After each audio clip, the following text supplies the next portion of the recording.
El 14 de septiembre del 2022, la inmensa mayoría de los legisladores polacos aprobaron una resolución reclamando reparaciones de guerra. Alemania debía pagar casi $1,5 billones para compensar los daños provocados por los nazis durante la Segunda Guerra Mundial. Después propusieron pedir reparaciones también a Rusia.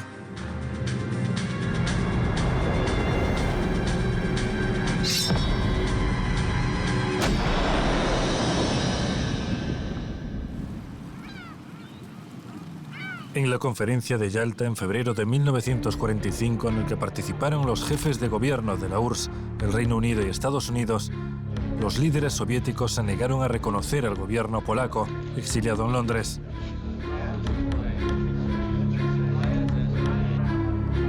Igualmente, muchos de los polacos tampoco querían que su gobierno fuera encabezado por aquellos que dejaron a su pueblo a merced de los nazis.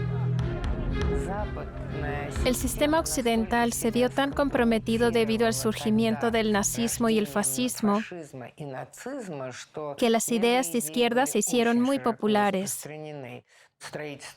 Digamos que la construcción de la democracia socialista fue resultado de los sentimientos de una gran parte de los polacos. En las elecciones de enero de 1947, el partido de Mikołajczyk, el jefe del gobierno polaco en el exilio, sufrió una aplastante derrota, obteniendo solo 28 escaños. Mikołajczyk volvió a exiliarse en Inglaterra. El bloque de los socialistas y los comunistas obtuvo 394 escaños. Como resultado, se estableció un gobierno provisional liderado por los comunistas. Antes de la guerra en Polonia teníamos otro sistema, el capitalista. Después de la guerra se estableció el sistema socialista. El nuevo gobierno fue instaurado por los soldados polacos y soviéticos que expulsaron a los alemanes de nuestras tierras. Pero eso no le gustó a todo el mundo. El 21 de abril de 1945, la URSS firmó un acuerdo de amistad, asistencia y cooperación con el gobierno provisional polaco. Era fundamental para Moscú tener un país fuerte y amistoso en sus fronteras occidentales. Pero los aliados tenían una visión diferente al respecto. El bloque occidental no quería permitir que Polonia se saliera de su esfera de influencia. Por lo tanto, fue Polonia la que originó esa tensión con la que empezó la Guerra Fría. El problema de las fronteras de Polonia en el periodo de la posguerra fue uno de los puntos clave abordados en junio de 1945 por los líderes de la URSS, el Reino Unido y Estados Unidos. La URSS apoyaba las reclamaciones territoriales de Polonia a Alemania, lo que suscitaba fuertes protestas por parte de los estadounidenses y los británicos. Las contradicciones entre los aliados se empezaron a manifestar ya en Yalta y en Potsdam se hicieron aún más evidentes. La conferencia de Potsdam también fue una oportunidad para los estadounidenses de demostrar que tenían armas nuevas con una fuerza destructiva colosal.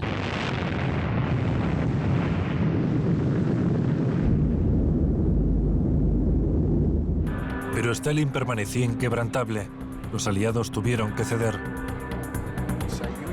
En aquel momento, en julio de 1945, los aliados aún dependían de la Unión Soviética por su asistencia en la guerra en el lejano oriente. Esa guerra era un importante instrumento de presión que mitigó todas las contradicciones que se manifestaron de una forma aguda después de la guerra, tanto respecto del orden político en Europa del Este como del orden mundial en general. Como resultado, Polonia se quedó con las tierras de Silesia, Pomerania y Brandeburgo, ricas en recursos. La longitud de su costa marítima creció de 70 a 500 kilómetros. El país obtuvo salida al mar Báltico. Podemos decir que ocurrió gracias a Stalin, porque los países occidentales, Gran Bretaña y Estados Unidos, no querían cedernos esos territorios. Gracias a Stalin, esas tierras volvieron a la madre patria, a Polonia. Por otra parte, perdimos los Kresy, es decir, los territorios en los que originariamente vivían polacos y de los que fueron expulsados. Así que siempre recordamos ese gesto por parte de los rusos. Kresy significa afueras en polaco. Son tierras de Ucrania y Bielorrusia occidental con población predominantemente rusa, bielorrusa y ucraniana que era oprimida por los polacos. Podemos discutir sobre las tierras que la URSS y después Rusia llamaban Bielorrusia Occidental y Ucrania Occidental. Pero en realidad, la mayoría de la población allí no era polaca. Los polacos eran la minoría. Por eso en 1939 la gente recibía a los soldados soviéticos con flores, mientras que a los oficiales polacos capturados las mujeres les arrojaban agua sucia diciendo: «Ha llegado el fin del dominio polaco».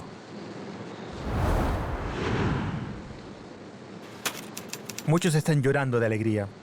Los campesinos de Ucrania Occidental saludan a nuestras tropas que los han liberado de los señores polacos y piden no dejar que lleguen los alemanes. La población está atacando a las restantes formaciones polacas que intentan huir.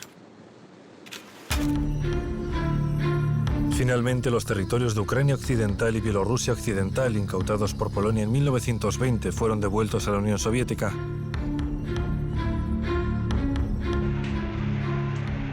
En el referéndum de 1939, la población se pronunció masivamente a favor de la reunificación con la Unión Soviética.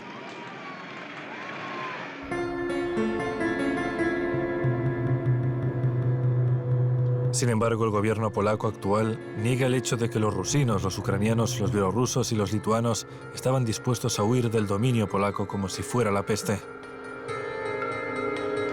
Las elecciones que resultaron en la instauración de un nuevo gobierno se celebraron en los territorios de Polonia Oriental ocupados por la Unión Soviética. Por este motivo, podemos decir que esas elecciones fueron ilegales. La Segunda Guerra Mundial ha terminado. Toda la parte europea de Rusia está en ruinas.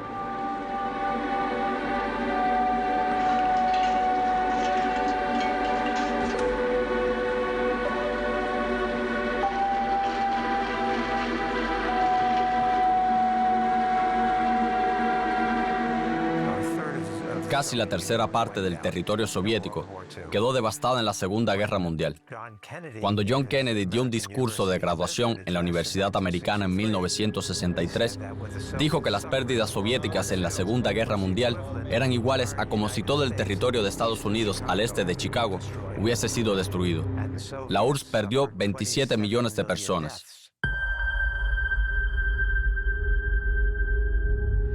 27 millones es una cifra increíble. Polonia también está en ruinas.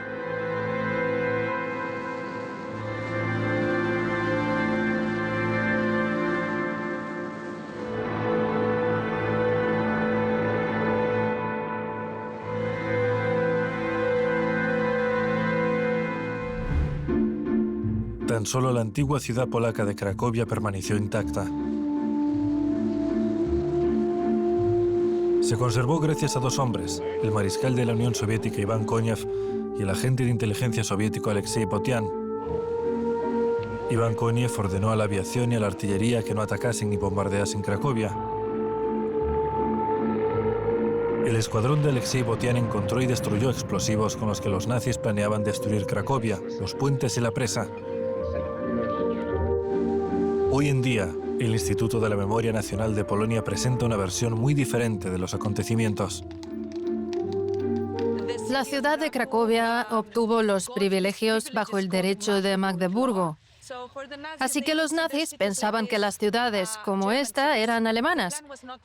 Por eso el plan no era bombardearla, sino conservarla.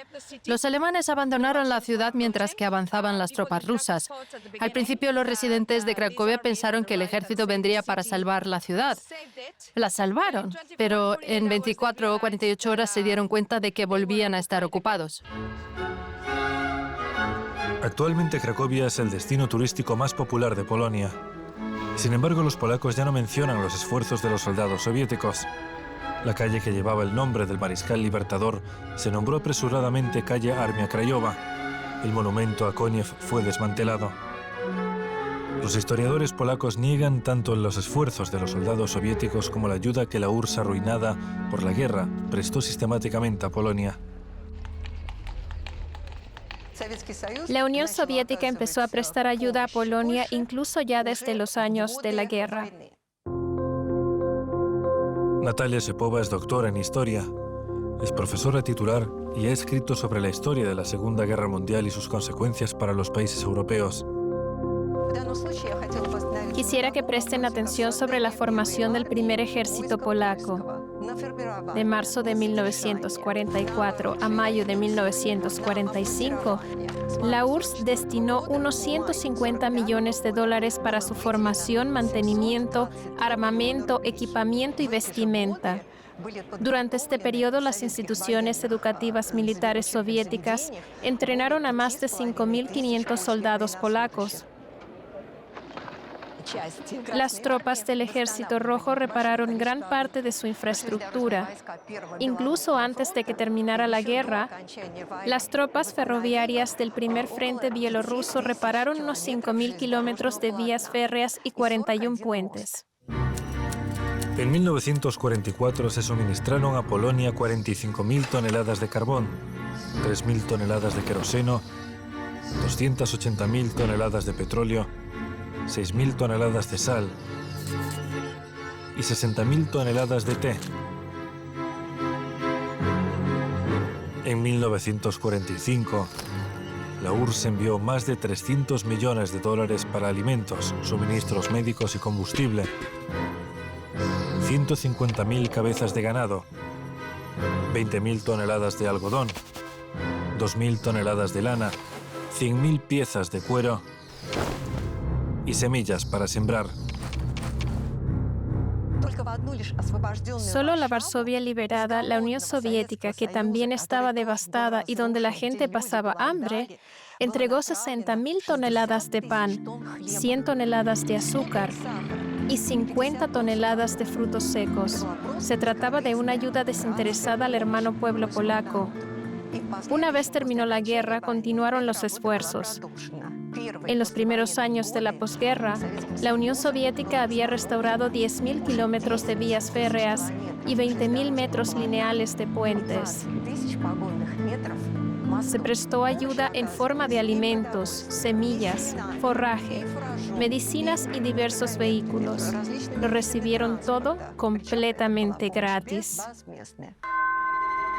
Los manuales de historia polacos no mencionan ninguno de estos hechos. También se han olvidado los destacados esfuerzos de los científicos soviéticos por reconstruir la destruida ciudad de Varsovia. Tras el fracaso del alzamiento de Varsovia, los partidarios de Hitler decidieron destruir Varsovia para que nunca volviese a ser la capital de Polonia. Los edificios que no pudieron quemar simplemente los volaron y destruyeron. Al final de la guerra, después de que se liberase Varsovia, el 90% de los edificios estaban en ruinas. El Fondo de Reconstrucción de Varsovia se creó una semana después de que se liberó la ciudad. A finales de julio de 1945, los soldados soviéticos y los pocos residentes que quedaban en la ciudad habían limpiado Varsovia de escombros. Lo financió todo la URSS, a pesar de que en aquel momento los soviéticos trataban de sacar a sus propios territorios de las cenizas y las ruinas.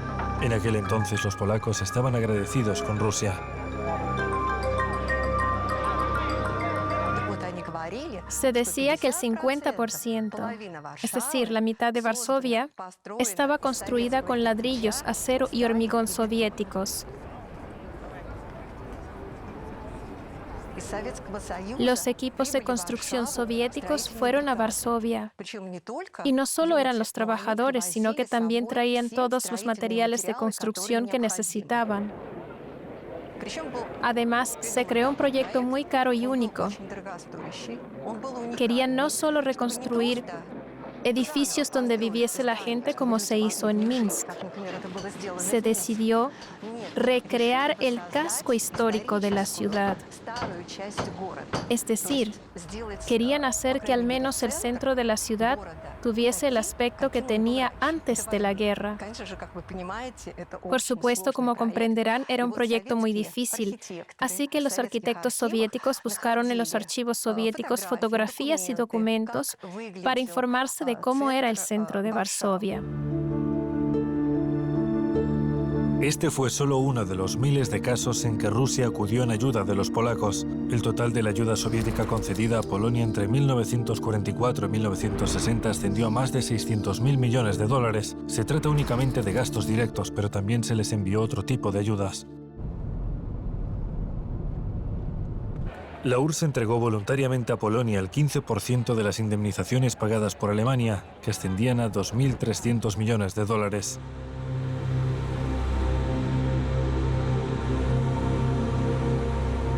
Si nos remontamos a 1946 y 1947, en aquella época en la Unión Soviética, así como en otros países de Europa del Este, estalló la hambruna. Además, hubo una terrible sequía entre 1946 y 1947. A pesar de ello, la Unión Soviética envió a Polonia 700.000 toneladas de grano. Sucedió en el momento en que nuestro pueblo se moría de hambre. En 1948, los envíos aumentaron a 1.500.000 toneladas de grano. La URSS dio literalmente lo único que tenía, sin pedir nada a cambio. Nunca en la historia de la Polonia independiente el crecimiento de la producción industrial ha alcanzado el nivel de 1946 a 1955, cuando la mayor parte de las inversiones en la economía del país procedían de Moscú. Este hecho está demostrado sin lugar a dudas, pero los polacos prefieren ignorarlo.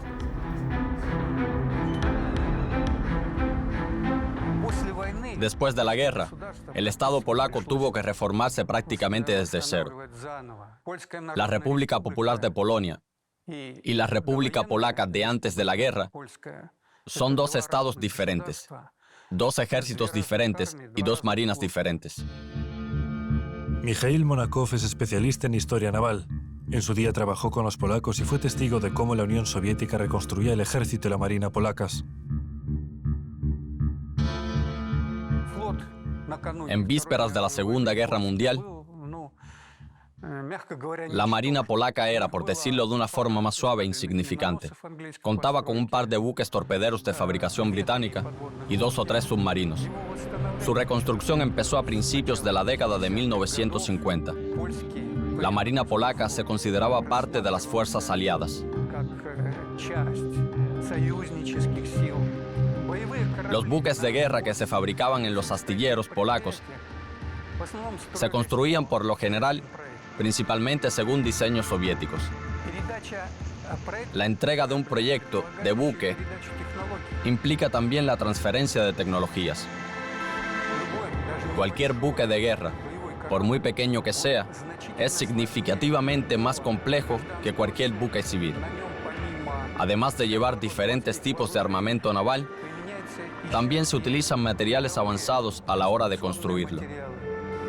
La transferencia de tecnología y la adjudicación de pedidos significan puestos de trabajo, impuestos y una contribución al presupuesto polaco, que es bastante considerable. El 55% de los buques de la marina polaca eran de fabricación soviética o fueron construidos según diseños soviéticos. El ejército polaco fue prácticamente reconstruido desde cero. Uno de sus fundadores fue el legendario mariscal soviético Konstantin Rokossovski. Rokossovski realizó una importante labor en la mejora de la estructura organizativa de las Fuerzas Armadas polacas, es decir, del ejército polaco. El historiador Vladimir Deynes sabe mucho sobre la labor del mariscal de la Unión Soviética Konstantin Rokossovski.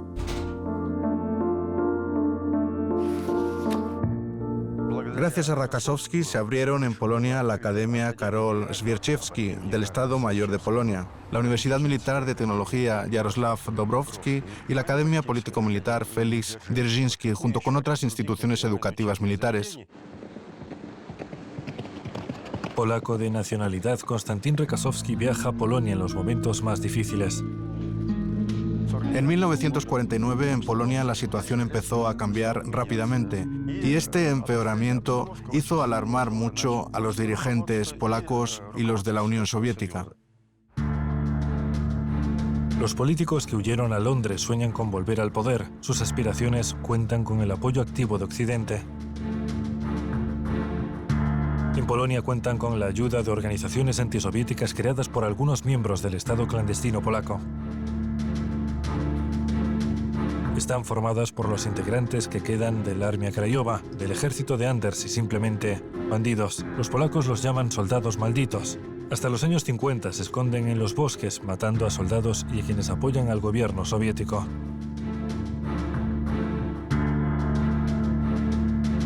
Por supuesto, el gobierno polaco en el exilio quería volver a Polonia y asumir el liderazgo. Esto no se niega en la prensa. Las ambiciones del gobierno en el exilio tienen un alto coste para el pueblo polaco. El número total de ciudadanos polacos asesinados por los soldados malditos asciende a 30.000 personas. Así que Stalin, en octubre de 1949, convocó a Rakasowski y le ofreció el puesto de ministro de Defensa Nacional de Polonia. Stalin le dijo: «Espero mucho, camarada Rakasowski, que acepte la oferta, porque tenemos que arreglar la situación». Rakasowski respondió: «Soy comunista y soldado, así que estoy dispuesto a obedecer la orden». Era el único comandante soviético que tenía dos títulos militares: Mariscal de la Unión Soviética y Mariscal de Polonia. Muchos militares respetan al héroe mariscal, reconociendo sus logros, pero no todo el mundo. En enero de 1950, en Lublin, durante su visita a una de las unidades de artillería, le dispararon con una pistola. La bala no le dio. 3 meses más tarde, en Poznan, el vehículo en el que iba Rokossovski fue atacado con un fusil de asalto. A pesar de los atentados y otras acciones hostiles contra él, Rokossovski, como un verdadero soldado, puso todos sus esfuerzos y conocimientos en reorganizar las fuerzas armadas polacas.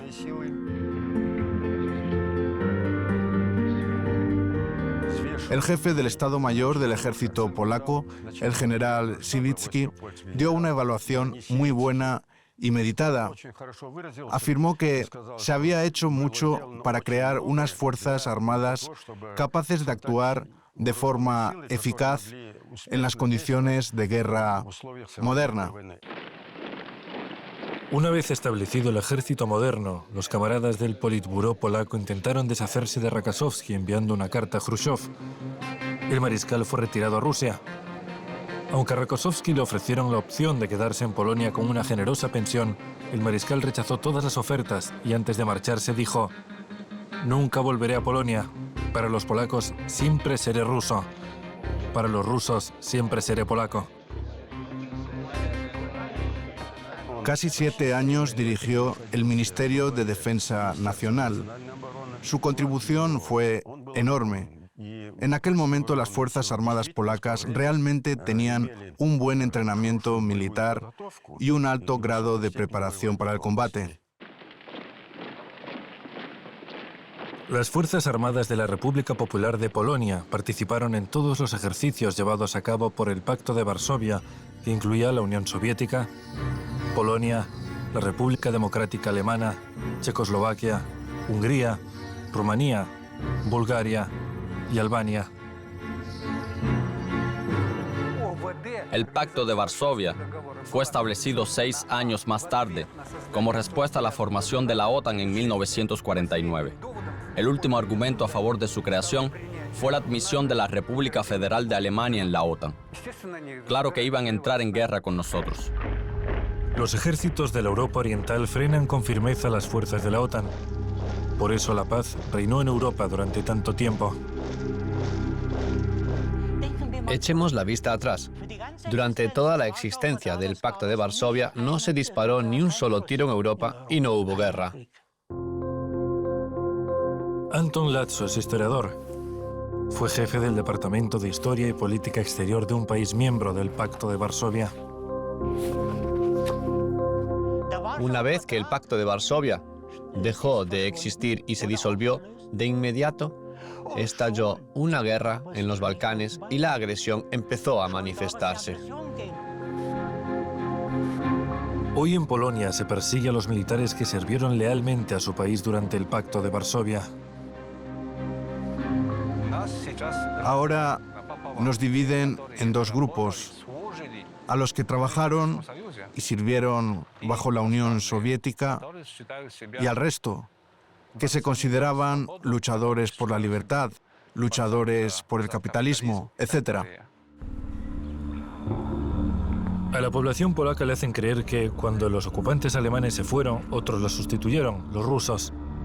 Esta narrativa se promueve activamente por los estadounidenses, mientras que las élites polacas, como de costumbre, se hacen eco de sus opiniones. Para la mayoría de la gente, fue la sustitución de una ocupación alemana por otra ocupación soviética.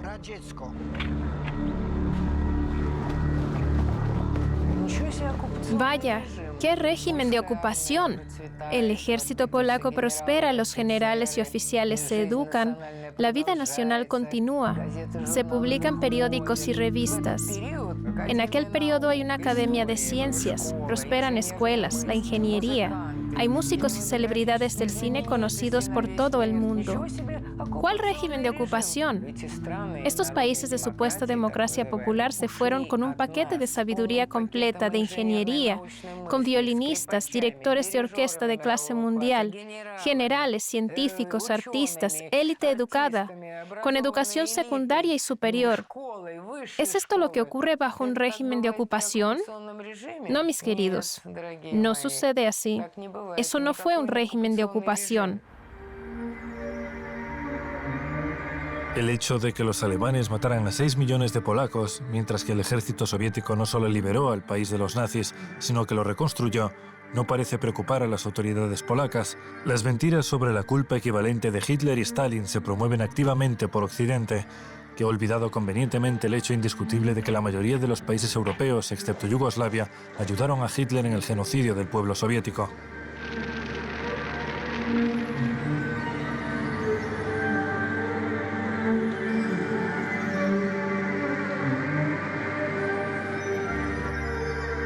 Polonia destaca especialmente en el campo de la rusofobia. Por ejemplo, las autoridades polacas presentan con destreza la masacre de Katyn como algo más horrible que las atrocidades nazis que cobraron la vida de millones de polacos. Conocí a los polacos a principios de los años 90. Eran oficiales que se habían formado en la República Popular de Polonia. Les diré que nuestras relaciones eran muy buenas. De repente, estas personas empezaron a hacerme preguntas sobre Katyn. Les dije, de acuerdo, he oído dos versiones oficiales. La versión que se dio en los juicios de Nuremberg, y no tengo motivos para no creerla, y la otra que ahora de súbito han aparecido nuevos documentos. No los he visto, no los he examinado, así que me abstendré de hacer comentarios hasta que yo mismo lo averigüe. Esto era, como dicen ahora los jóvenes, un ataque descarado. Y empezó una tergiversación descarada de la historia.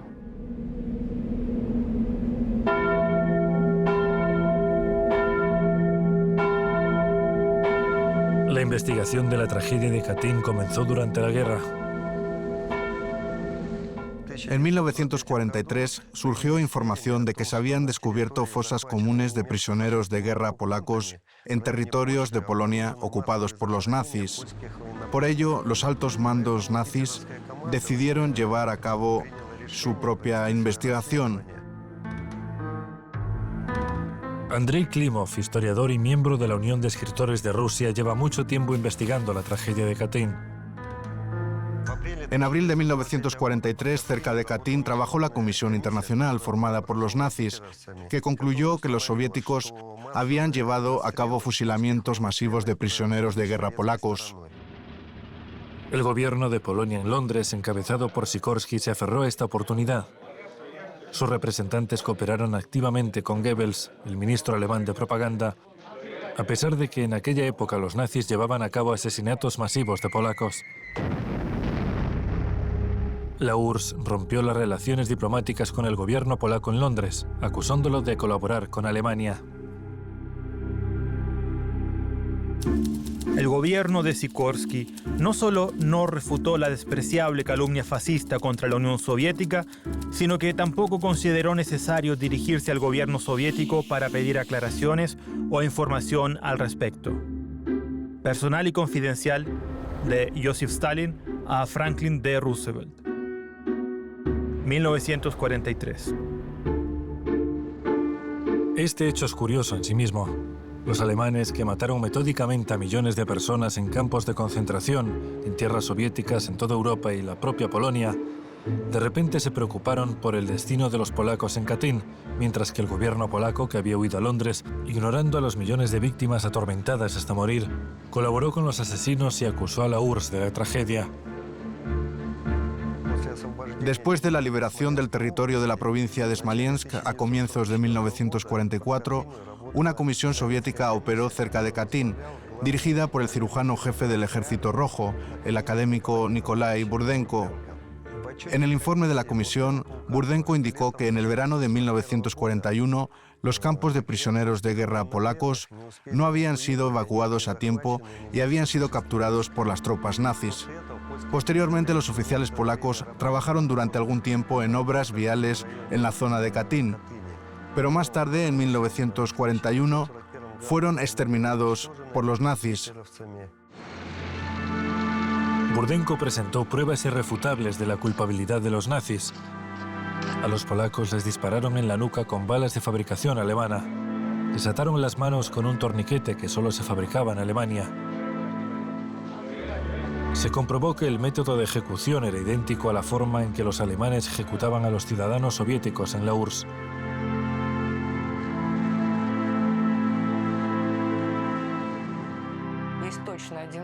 Hay por lo menos un documento interceptado en plena victoria cuando el Ejército Rojo estaba avanzando. Decía que tras ocupar estos lugares donde estaban los prisioneros polacos, se había enviado un mensaje al centro, a Berlín. ¿Qué hacemos con los prisioneros polacos que tenemos aquí? Pero según la teoría actual ya deberían haber sido fusilados. La comisión de Burdenko entrevistó a 100 testigos cuyos testimonios coincidían en una cosa: los polacos habían sido asesinados por los alemanes. El momento de la ejecución fue otoño de 1941, lo cual refuta completamente la culpabilidad de la URSS. Documentos de la comisión dirigida por Nikolai Burdenko indican que los nazis visitaron los sitios de las fosas comunes en 1943. Utilizaron prisioneros de guerra soviéticos para realizar excavaciones, con el fin de retirar todos los documentos que pertenecían a 1940. Forzaron a los habitantes locales a dar falsos testimonios, los cuales fueron incluidos en las conclusiones de la comisión de Hitler. Según la acusación de los juicios de Nuremberg, en septiembre de 1941, en el bosque de Katyn, cerca de Smolensk, los nazis llevaron a cabo asesinatos en masa de prisioneros de guerra polacos. Estas frases están presentes en libros y periódicos de 1945, pero faltan en las versiones del documento en línea.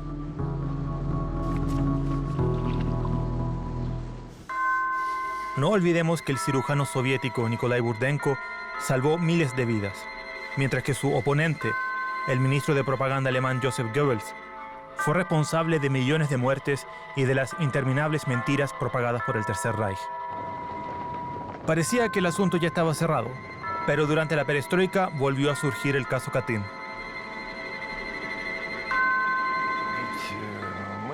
Todos recordamos bien que durante la perestroika se hablaba mucho del caso Katyn y siempre se decía que existían unos documentos que confirmaban de manera definitiva de que fueron los agentes del NKVD quienes fusilaron a la mayor parte de los prisioneros de guerra polacos. Pero cuando se permitió a los historiadores profesionales acceder a estos documentos, surgieron muchas dudas al respecto.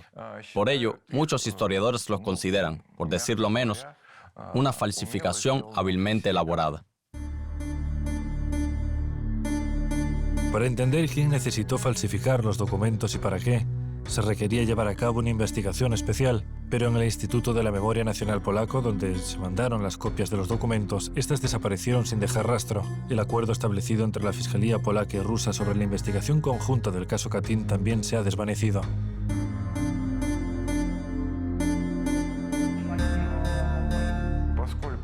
Dado que hay una guerra ideológica, siempre habrá historiadores que demuestren que esos documentos son auténticos, basándose únicamente en su postura ideológica.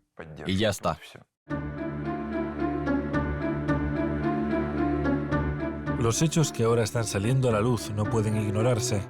En el Archivo Estatal de Historia Contemporánea de la provincia de Smolensk se guardan los documentos en los que un alemán capturado, Fritz Jurasek, fotógrafo de la Policía Criminal del Tercer Reich, afirma: Las ejecuciones las llevaron a cabo los alemanes, pero no sé quién las realizó y dirigió personalmente.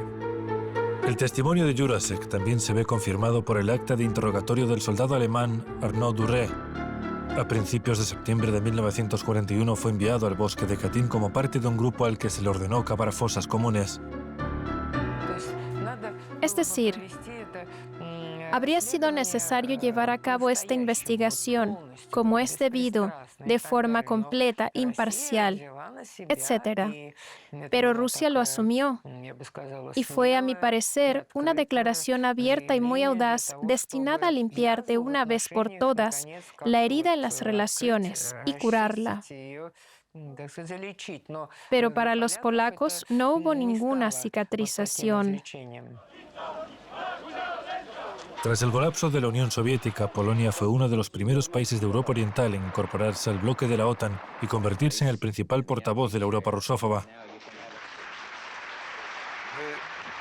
No se pueden imaginar cuántas protestas, cuántas cartas y llamamientos diversos había de polacos, organizaciones e incluso partidos para que no se permitieran tropas estadounidenses en Polonia. Eran toneladas de papel. Sabemos que si hay una guerra, será solo en nuestro territorio, será en Polonia, no en Estados Unidos. Y los estadounidenses también lo saben bien. La guerra también continúa en torno a los monumentos a los soldados soviéticos caídos durante la liberación de Polonia. Los monumentos a los soldados soviéticos son la prueba de que hubo una guerra y de que Polonia fue invadida por los alemanes. Polonia no existía, no había Polonia, y apareció en el mapa del mundo solo gracias al Ejército Rojo. Eso no les gusta y no corresponde a su nueva política histórica. Y decidieron quitar los monumentos para que la gente, incluida la generación más joven, olvidara quién había derrotado realmente al nazismo en Europa, que no fueron los estadounidenses, ni los franceses, ni los británicos, sino los soldados soviéticos.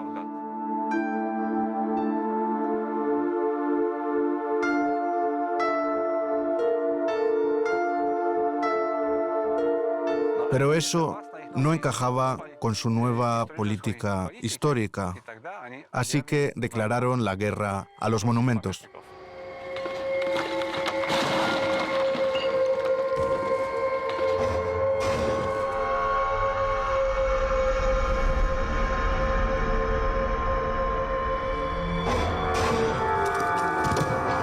En el Instituto de la Memoria Nacional trabajan personas que tienen determinadas opiniones históricas.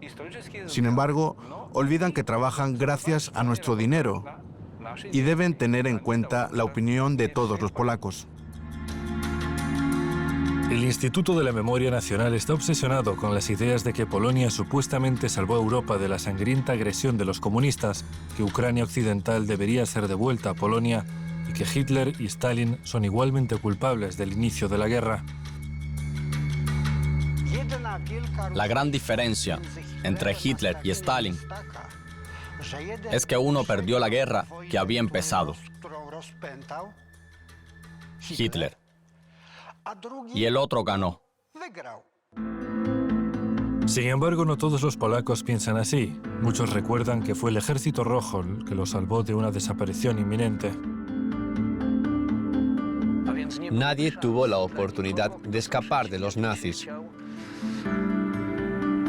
Nuestros abuelos nos dijeron que, si el ejército soviético no hubiera llegado a tiempo, nosotros, sus nietos, no habríamos nacido, ya que ellos mismos habrían sido asesinados. Sabemos que hay documentos históricos que revelan los planes de los nazis respecto a los pueblos eslavos. Solo gracias a las victorias del ejército soviético se pudo evitar. Pero ahora en Polonia se celebran conferencias y se ruedan películas en las que se equipara a la Unión Soviética que salvó el Estado polaco y restableció la economía de Polonia con el Reich nazi. Todo ello financiado por Estados Unidos. Y cuando se pregunta a los estudiantes polacos de hoy sobre los soldados soviéticos, responden así. Los soldados soviéticos fueron muy violentos en el pasado. Eso. Que eran muy violentos. Bueno, si hablamos de los principales culpables de la tragedia polaca, entonces estamos hablando de los nazis y del Ejército Rojo. Los soldados soviéticos son lo mismo que los nazis. ¿Por qué? Porque ambos dividieron Polonia entre ellos. El este de Polonia, la zona del Kriesi, se incorporó a la República Socialista de Ucrania. Según los polacos, la Unión Soviética atacó Polonia. Los rusos tienen su historia y nosotros la nuestra. Y esto es lo que los guías del campo de concentración de Auschwitz explican en muchos idiomas. La Segunda Guerra Mundial comenzó a raíz de un pacto prebélico firmado entre la Unión Soviética y la Alemania nazi, llamado Pacto Ribbentrop-Molotov. A veces también se llama Pacto de No Agresión. El 17 de septiembre de 1939, la Unión Soviética también atacó e invadió Polonia.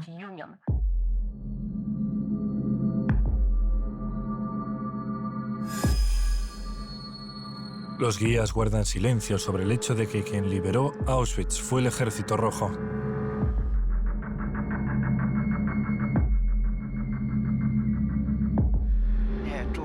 No estoy de acuerdo con eso. Por ejemplo, hiervo de rabia cuando algunos idiotas dicen: el Ejército Rojo liberó el campo de Auschwitz-Birkenau de manos de los alemanes. No. Para los prisioneros de ese campo de concentración, fue simplemente una liberación. Y nada más.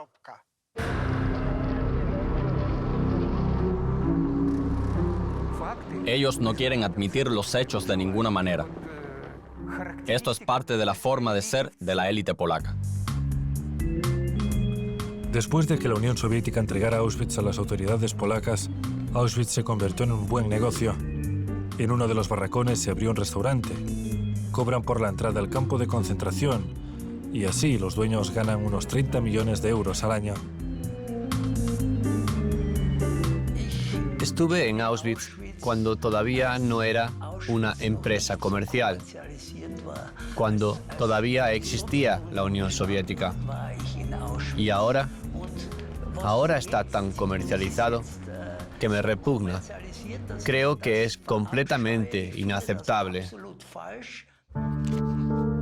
El austríaco Herbig Brandstätter lleva muchos años buscando y cuidando tumbas de soldados soviéticos. Hace poco visité Auschwitz y me horrorizó la cantidad de atracciones turísticas que hay. Lo que cuesta ahora la entrada y todo eso. No es un lugar que busca conmemorar a las víctimas, sino que busca obtener beneficios económicos. Auschwitz se ha convertido en un lugar turístico, de entretenimiento, y me parece repugnante. Ninguna delegación rusa fue invitada al 79 aniversario de la liberación de Auschwitz.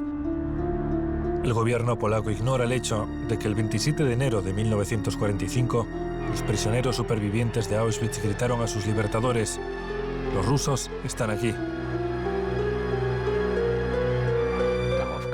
No puedo responder a esta pregunta, ya que no soy capaz de imaginar de ninguna manera que alguien pueda estar beneficiándose de ello.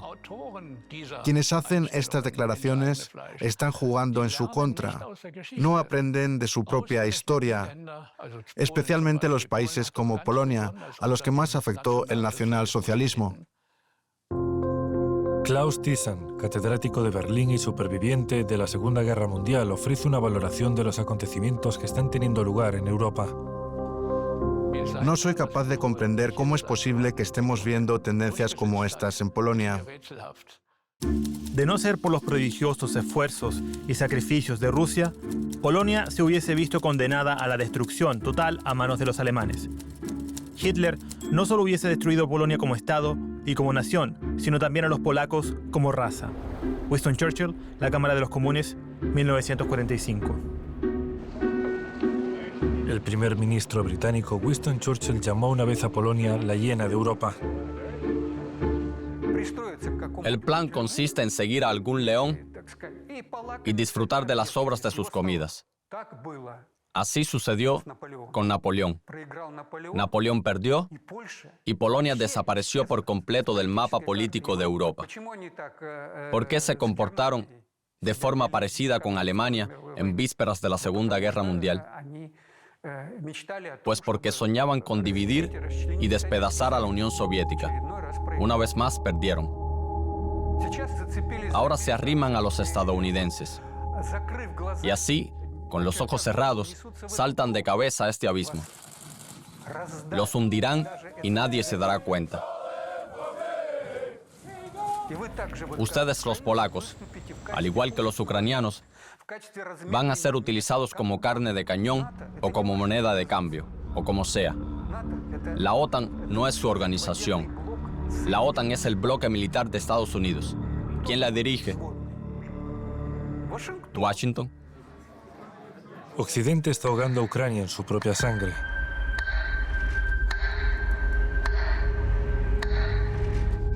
En caso de enfrentamiento directo entre Rusia y la OTAN, Polonia sería la siguiente.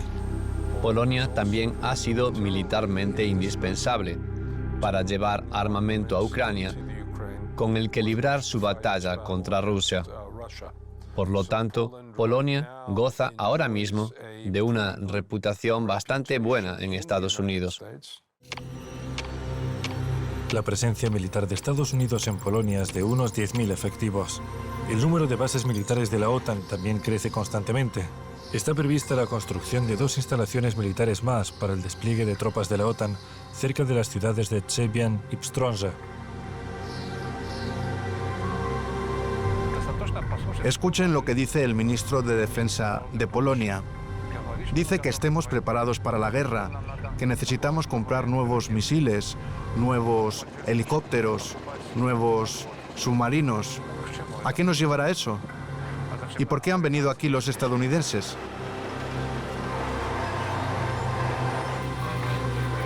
Todo se hace bajo el pretexto de la autodefensa, pero a mí me parecen preparativos para algo terrible. De una forma u otra, una tercera guerra mundial es bastante posible.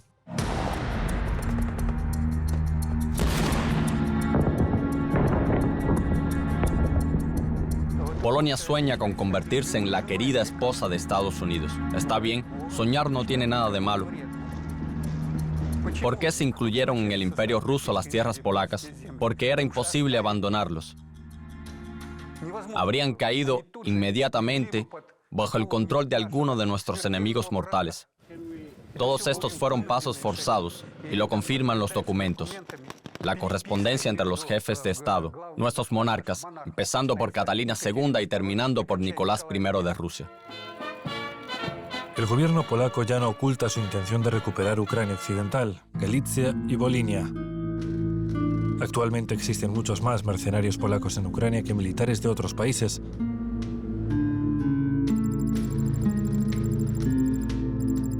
Al menos 10.000 polacos murieron en el conflicto ucraniano. La mayoría de ellos figuraban como mercenarios o voluntarios. Intentaron levantar la bandera polaca en las posiciones de las Fuerzas Armadas de Ucrania, en la región de Jersón, en la orilla derecha del río Dnieper. La artillería rusa disparó contra ellos y ya más nadie levantó banderas allí. Según informa el semanal Myśl Polska, el 21 de agosto del 2023. Occidente solo necesita a Polonia del mismo modo que a Ucrania. En cuanto Rusia empiece a ganar, serán sacrificados sin dudarlo. Esto deberían entenderlo los actuales líderes polacos que ahora, en una especie de paranoia demencial, pronuncian discursos sobre Rusia como si esta fuese una especie de malvado demonio internacional. Polonia, sin embargo, cree que podrá reclamar las tierras ucranianas con la ayuda de la OTAN, igual que dividió Checoslovaquia con la ayuda de Hitler durante la Segunda Guerra Mundial. El final de semejante aventura es bien conocido. Las naciones siempre pagan por gente como Hitler, Mussolini, Pilsudski, Zelensky y Biden.